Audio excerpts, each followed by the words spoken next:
ہمارے یہاں پر لوگ سلف کی باتیں کوٹ کر کے اور مطلقاً کہتے ہیں کہ مناظرہ کرنے والے اہل سنت سے خارج ہیں۔ امام ابن تیمیہ رحمہ اللہ در و تعرض العقل والنقل در، جو ان کی بہت مشہور کتاب ہے، اس میں وہ لکھتے ہیں، میں عبارت پڑھ دیتا ہوں اس کی۔ امام ابن تیمیہ فرماتے ہیں جلد 7 صفحہ 184، کہتے ہیں اما جنس النظر والمناظرہ فہذا لم ینہ السلف عنہ مطلقاً،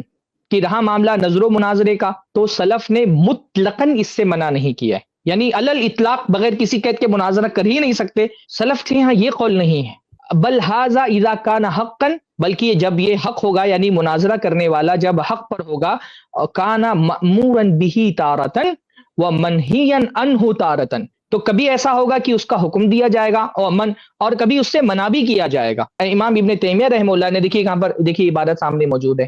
ہاں، کہ مطلقاً سلف نے اس سے منع نہیں کیا ہے، بلکہ کبھی اس کا حکم دیا جائے گا، کبھی اس سے منع کیا جائے گا، کغیرہ من انواع الکلام الصدق، جیسے کہ جو دوسرے کلام کے انواع ہوتے ہیں، سچ بولنا ہے نا، سچ بولنا، ہمیشہ تھوڑی سچ بولنے کی تعلیم دی جاتی ہے، کبھی کبھی ایسا بھی ہوگا کہ سچ بولنے سے بھی لوگوں کو روک دیا جائے گا اگر سچ بولنے سے کسی نقصان کا اندیشہ ہو۔ تو امام ابن تیمیہ رحمہ اللہ نے یہ بات کہی کہ مطلقاً سلف نے مناظرے سے منع نہیں کیا ہے، بلکہ بہت سارے مقامات پر آپ دیکھیں گے کہ امام ابن تیمیہ نے باقاعدہ حکم دیا ہے مناظروں کا۔ انہوں نے فرمایا ہے کہ فَكُلُّ مَن لَمْ يُنَاظِرْ أَهْلَ الْإِلْحَادِ وَالْبِدْعِ، یہ در ہی کی عبارت ہے کہ فَكُلُّ مَن يُنَاظِرْ أَهْلَ الْإِلْحَادِ وَالْبِدْعِ مُنَاظِرَةً، جب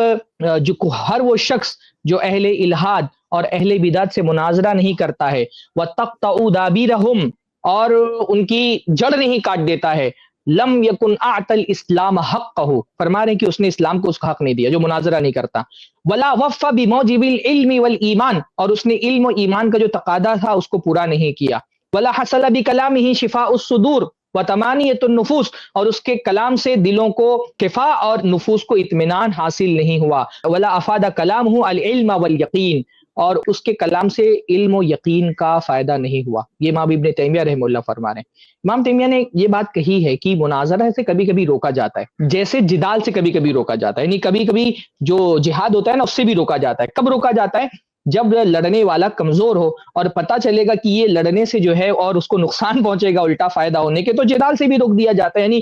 باقاعدہ جہاد سے بھی روکا جا سکتا ہے کسی کو کہ جسمانی طور پہ کافر سے جہاد نہ کرے۔ کب؟ جب لڑنے والا کمزور ہوگا اور یہ پتہ ہوگا کہ سامنے والا نقصان ہے۔ تو جو اہل علم نے عام طور پہ مناظروں سے منع کیا ہے، وہ اس کی کچھ شرط، کن لوگوں کو منع کیا ہے؟ پہلا تو ان لوگوں کو منع کیا ہے کہ جو اہل نہ ہو مناظرے کے، جاہل آدمی اٹھ کر کے مناظرہ کرنے جائے گا اور بجائے اصلاح حق کی نمائندگی کر کے ان کو جتانے کے بجائے ہار کر کے آ جائے گا اور اہل حق کے لیے بدنامی کا اور کمزوری کا باعث بنے گا۔ تو جو اہل نہیں ہے مناظرہ کرنے کے، اصل میں ان کو روکا گیا مناظرے سے۔ یا دوسری بات یہ کہ بھائی ایسے لوگوں سے مناظرہ نہیں کرنا چاہیے جو معروف نہ ہو، کہ آپ کے مناظرے کی وجہ سے اس کا تعارف ہو جائے۔ اسی طرح سے تیسری چیز جو ہے نا، وہ ایسے شبہات پر مناظرہ نہیں کرنا چاہیے جو عوام میں عام نہیں ہوئے۔ ایسے شبہات پر مناظرہ نہیں کرنا چاہیے کہ ایسا نہ ہو کہ لوگوں کے درمیان وہ شبہ بھی عام ہو جائے جو لوگوں تک کے نہیں پہنچا تھا اور اس شبہے کی وجہ سے لوگ فتنے کا شکار ہو جائے۔ تو ایسے شبہات پر مناظرہ نہیں کرنا چاہیے۔ اسی طرح سے مناظرے میں نیت اپنی شخصیت کو بڑا بنانے کی اور اپنی جیت کی نہیں ہونی چاہیے، بلکہ لوگوں کے درمیان حق کو واضح کرنے کی نیت ہونی چاہیے۔ تو آپ دیکھیں گے تو سلف کے ہاں یہ ساری چیزیں ملتی کہ ان وجوہات سے انہوں نے مناظرے سے روکا ہے، ورنہ آپ دیکھیں گے کہ باقاعدہ سلف نے مناظرہ کیا۔ امام ابن تیمیہ کی تو آپ کو بہت سارے مناظرے امام ابن تیمیہ رحمہ اللہ کے ملیں گے کہ امام ابن تیمیہ نے خود اہل باطل سے مناظرے کیے ہیں، بلکہ امام ابن تیمیہ کے جو شاگرد ہیں امام ابن القیم رحمہ اللہ، آپ کو ان کے بھی مناظرے مل جائیں گے۔ مجھے صواعق المرسلہ جو ہے نا، وہ ایک بہت مشہور کتاب ہے امام القیم رحمہ اللہ کی، تو اس میں وہ کہتے ہیں کہ ان کے اور ایک جہمی کے درمیان مناظرہ ہوا۔ سلف مناظرہ کر رہے ہیں نا، جہمی سے مناظرہ کیا انہوں نے، اور اس جہمی نے کہا کہ ہم تو کہتے ہیں کہ قرآن اللہ تعالیٰ کا کلام ہے، لیکن اس کا کوئی ثبوت نہیں کہ وہ کلام خود اللہ تعالیٰ نے کیا ہے۔ تو امام ابن القیم فرماتے ہیں کہ میرے ساتھ جو لوگ موجود تھے، جہمی نے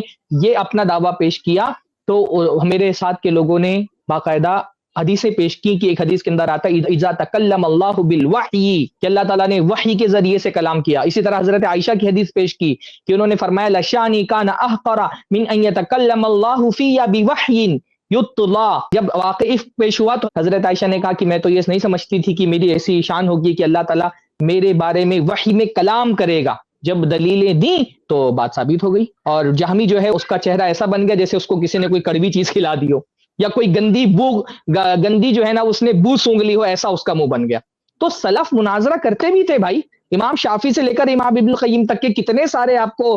ملیں گے کہ وہ سلف مناظرہ کرتے تھے۔ بلکہ آپ آج کے دور میں بھی جو ہمارے سلفی علماء ہیں، آپ